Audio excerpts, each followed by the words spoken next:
Welcome to the Farming Without the Bank podcast, the show with a no BS approach to money, hosted by a farm strategy expert and authorized IBC practitioner.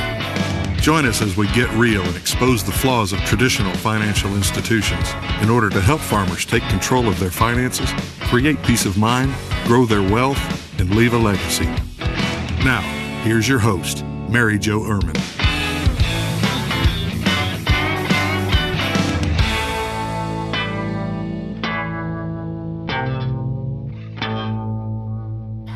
Hello and welcome to today's podcast. Thank you once again for tuning in, or welcome if it is your first time here. I was told the other day that not everybody starts from the beginning. Some people start and then they jump back to the beginning and go there. And so I guess I do that as well with podcasts. So welcome either way. I appreciate the fact that you are tuning in. Okay, you guys. Let's talk about equipment financing. We are going back to Nelson's book, and we are going into the chapter Equipment Financing. Now, it's been a little bit since I have gone over his book, so if you have not listened to previous chapters, I am doing chapter studies with Nelson's book. If you have his book, please pull it out. If it is your first time here, Nelson Nash is the founder of the infinite banking concept, and this is the book that we're studying because it is a concept that needs to be studied. It is not a policy, or it's not just the life insurance side of it. We need to make sure that we understand how to use it. And again, in this chapter, just like any other chapter, he is going to talk a lot about things that most people have issues with. And so therefore, we will talk about those things in this chapter. So let's get started. Equipment financing, the first thing that Nelson notes, or that I have highlighted in this chapter, is that it is an appropriate plan of life insurance with a quality dividend-paying life insurance company. And somebody just asked me the other day, what kind of life insurance is this? I said, whole life. Well, no. What kind of life insurance? It is dividend-paying whole life. Now, I've gone over this before, that this is not universal life, this is not variable, this is not indexed, it is not flexible premium paying. It is straight up whole life. What makes it dividend-paying is that we are writing with a mutual company that pays dividends. And these companies have paid dividends for 100, 140, 150, almost 200 years. You will find some mutual companies that are almost or are 200 years old. And so this is not something new. This is very old. But what is a dividend? A lot of people do not understand what the dividend is. Well, if it's a mutual company, it's very much like a co-op. You are part owner of that co-op, and if that co-op makes money, you get to share that profit in the form of a dividend. And so we have a dividend-paying life insurance company. And when we talk about premium financing, even if you go back to my book and you really look at the chapter where I start the case studies on Dawn and Anita, those case studies, you will see in those illustrations that we don't get all of the money we put in right away. We're only getting access to about 65-70% of that money right away. And so Nelson is talking about this in his chapters, or in this chapter of equipment financing, and he is saying you must capitalize. You must build the capitalization phase over a period of time. In his book, he is talking about 4 years or longer. And this is really, I'm going to stop there because this really is something that a lot of people cannot get past. When you put $1 in to your life insurance policy, and all of a sudden you know that there's cash value, you expect that dollar back. If I would have never told you that there was cash value, you wouldn't expect the dollar back. If you put it into a 401k or an IRA, you wouldn't expect the dollar back. The only other thing that you would do that you would expect that same dollar accessible and liquid to you is a savings account. You could put money in a CD and you wouldn't get $1 back. It would all be gone. Not just some of it, all of it. But yet you are holding life insurance to a different standard. You put $1 in and all of a sudden you expect that same dollar to come back to you. That is not going to happen. You need to capitalize that policy. Just like you capitalize building your business and putting money into the farm and buying equipment and buying cows in for a later return, right? If we're going to buy cows, now we have to calve those cows out so that we can have our return later. You capitalized that endeavor, and that was okay. So when you are thinking about, this life insurance policy, if I put $1 in, I can't get $1 out, get over the fact that you have to capitalize it, because you capitalize absolutely everything you do, but you are holding life insurance to a different standard. Yes, we are buying death benefit. That is where some of the money goes. So don't forget that. This is a life insurance policy. And Nelson goes on to say, the more we capitalize, the better profitability we will have. He goes on to say, nobody should complain about additional capital paid into a life insurance policy. If you put additional capital into your operation, are you going to complain about that? Or are you just going to say, okay, well, I need to in order to farm? Because I hear this a lot. Well, Mary Jo, I don't have any money to put into the policy because all of my cash capital is going back into the farm. Yep, sure is. And what do you have to prove, or what do you have to show with for it? More product next year, right? Cows. Oh, I'm building collateral. So you gave up access to every dollar, and you're totally okay with that. Now you have to go to the bank and borrow that same dollar. This might be more than one podcast to go over this equipment financing. Most chapters are a page and a half. This chapter is about 4 or 5 pages. But we really need to break this down, and this is important. The capitalization part of this is important. If you can't see long term, you're going to be concerned about the short-term capitalization phase. If you want to farm for 3, 4, 5 years, you might not want to capitalize that farm. But if you're going to farm for the rest of your life, it's not a big deal to capitalize it because now you have that equipment for the rest of your life. This is the exact same thing. We're going to capitalize it up front so long term we can make more money. In this chapter, you see that Nelson puts in $40,000 a year for 4 years. And then he stops putting money into the policy. A lot of people will call and say, well, can I just do that? No, you can't just do that. Because if you do that, we're going to have to cross that modified endowment line. And then it's all going to grow taxable. Keep in mind, Nelson was showing us this for illustration purposes and getting us to understand that we need to capitalize.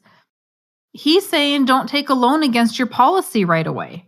I'm saying 7 to 10 days. He says you wait, capitalize that thing for 4 to 7 years, and then take a loan. Oh my gosh, people today wouldn't even be able to get past that. What do you mean? How am I supposed to do anything if I give you all my money? Long-term thinking, not short-term thinking. And you will see in his book, as well as my book, you're going to pay premium, and every year you pay premium, the death benefit continues to grow. Well, the death benefit is growing every single year because we're paying premium every single year. Dividends are coming back into the policy and buying additional life insurance. So not only are you earning interest, but the dividends are buying life insurance and the premium is paying for life insurance. And he says, this increase is all done on a tax-free accumulation basis. Taxation does not occur until the amount withdrawn exceeds the premium paid in.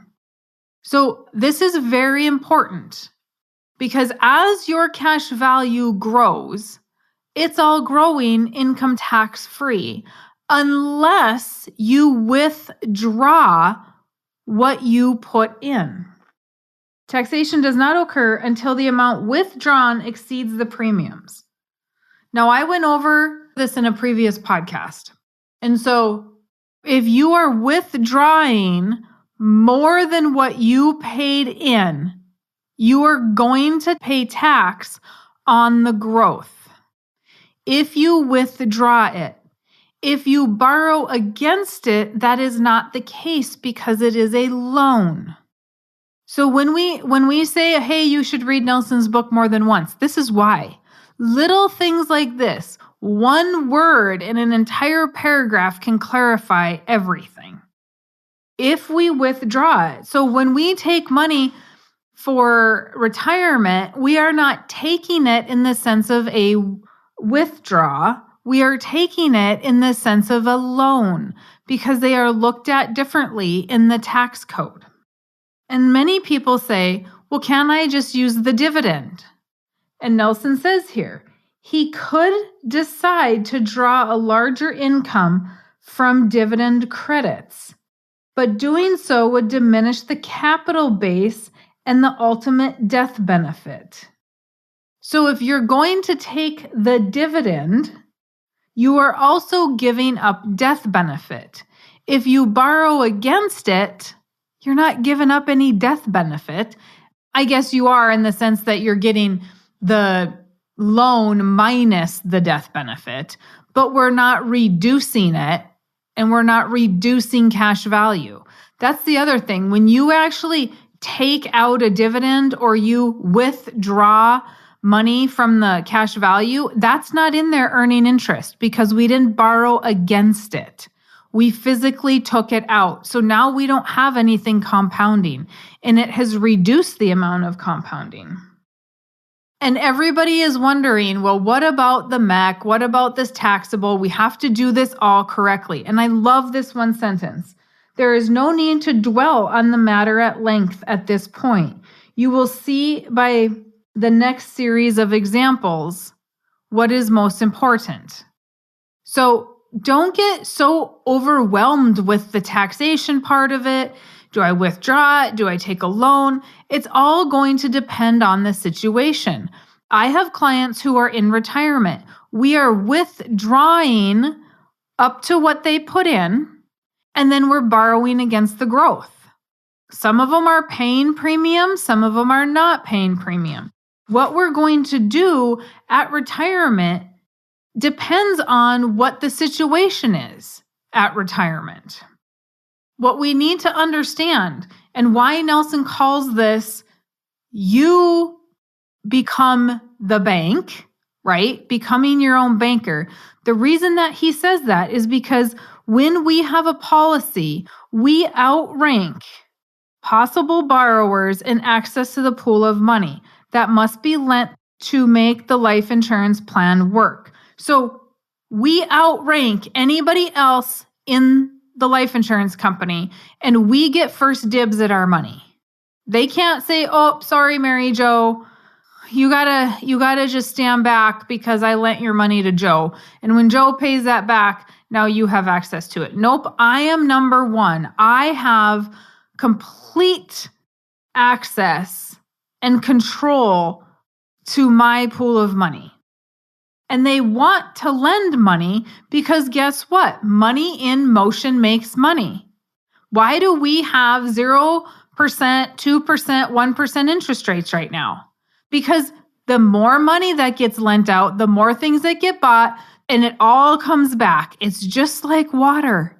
Nelson talked about that in his earlier chapters. Money must flow. And I talked about this on my personal Facebook page because I'm very irate about the fact that we have another stimulus package and everybody is up in arms about the mere $600 that's going to get paid out. But nobody cares about the fact that we are devaluing our dollar. We just keep printing money. Well, who's going to pay for that? Who is going to pay for that? So think about this. We have inflation. We are devaluing our dollar every time that the feds print money. So now you go to Walmart and you buy Oreos and the Oreos are more expensive. Or they give us, here's a better example. I have had a lot of farmers who have gotten the CARES Act money. But now they're in tax trouble because they made too much money, and this CARES Act money was all income. So now what am I going to do? Now I'm going to go to the bank and I'm going to buy something to avoid taxes. Okay, so now I go to the bank and I borrow money so I can go buy something, and guess what? I pay the bank interest.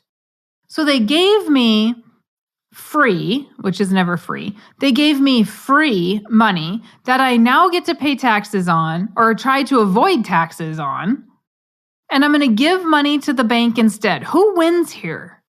The central banking system. That's who wins, because we had to go to the bank and borrow money to avoid taxes on our free money. Our money is not free. They gave you money and now you have to pay that back in the form of taxes. Money has to flow. If it is constantly flowing, it goes back to who? The end user, the central bank. And then they get to determine if they want to lend us money. Nelson is talking about, he goes on to talk about his nephew who's a trucker. And he said he's making a so-so living in the logging business, and the banking business is living well off of him.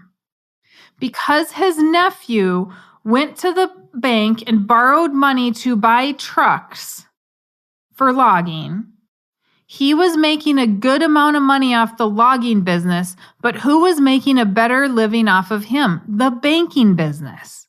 So, wouldn't you want to be the bank so that you could make a decent living off of your operation and your farm, and you could make a decent living off of being the bank?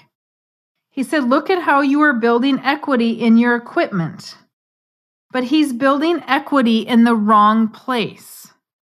He should be building equity in the banking business that finances his trucks. Everyone should be in two businesses. The one in which you make a living, and the other should be the banking business that finances whatever you do for a living. That's huge, you guys. That's absolutely huge. Businesses come and go, but banking is eternal. Do you want to be in one business or two? We always talk about making the bank plan B. And so many of us cannot get our head around being the banker. You are building equity in the wrong place. We need to finance what we are buying ourselves. I was talking to a couple the other day, and one of them, could not get their head around why I would pay myself back for cash that I used. And this is hard for a lot of people. Very hard for a lot of people that are cash users. And in this particular example, we used cash for a down payment on land. And I said, well, you need to pay yourself back for that. He said, well, how am I supposed to do that? The farm doesn't make enough to do that. I said, well, then lower the payment back to yourself. You can decide what you want to make that payment for. Well, then I'm not going to cash flow. You're not going to cash flow on paper, but the payment back goes to you into a savings account, for example. I don't even care if it's a policy. It goes into a savings account. So it's going to be an expense on one side and a deposit on the other. And I'm going to say a deposit because when you put money into a savings account, you deposit money into savings. But if I say it's a payment, all of a sudden we're in an uproar. Well, I don't want to make a payment. I can't make a payment. Well, Nelson has said it before. If you can't borrow from the policy and pay it back, then you shouldn't be buying it. Just like if you needed to borrow the down payment for the land and you couldn't make that payment back, then you shouldn't be buying it. Well, but I'm building equity in my land, is what he said. And I said, yep, you are. Absolutely. You are building equity in your land. But when you need that equity, you have to go to the bank and put that land up as collateral to buy more land. If you would have paid yourself back for the down payment, you wouldn't need to go to the bank and use that land as collateral because you would have it in your savings account to borrow again. Should you pay yourself back for the cash you used? Absolutely. And now you become the banker. You are in the business of banking. One business is farming, the other business is banker. Nelson says in the next paragraph in this chapter, he says the life insurance company must lend to someone in order to make the plan of insurance work. Well, why wouldn't it be you if they have to lend it to somebody? If money must flow, we have to lend it to somebody. We have to pay somebody back, even if it's yourself for using the cash. And then he says the life insurance agent, if you put your money in a policy, should coach you on how to do this. Yes, your life insurance agent should be a coach. If your life insurance agent is not a coach, then why are you using that agent? I just did a Facebook Live about this, ranting and raving once again about crappy agents who are setting policies up too high or telling people, oh, it doesn't pay to have a policy under $20,000 a year. Are you kidding me? We have to start where we can afford to. You need to have an agent that understands this concept and can coach you through this. And he talks about, and I say this too in the book, and Nelson talks about this as well. If you are scared to pay back more than what the life insurance company is charging you, he says, if the client does not understand why he should pay retail market rates, and keep in mind, when Nelson wrote this book, rates were not lower than 4%, the agent needs to resign his relationship with him, draw the line through his name, and forget him. Why would Nelson be so harsh in his southern sweet way? Because Nelson says, be honest. Why not pay a higher interest rate?